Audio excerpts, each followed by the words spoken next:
Good day mga ka-condo millennials. Another day, another condo tour. Nandito tayo ngayon, the Rochester Garden na matatagpuan sa San Joaquin, Pasig City.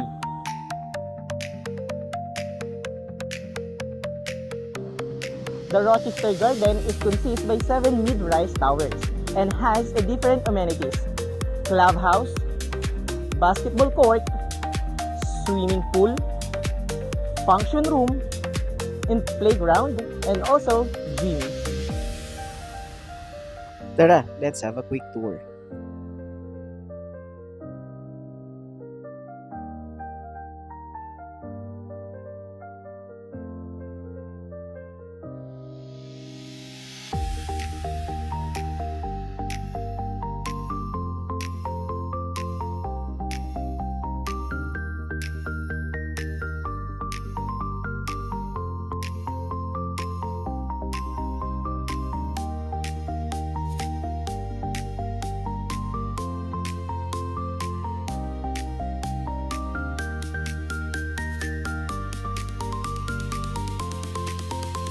For more details, free site viewing, computations, please message me here.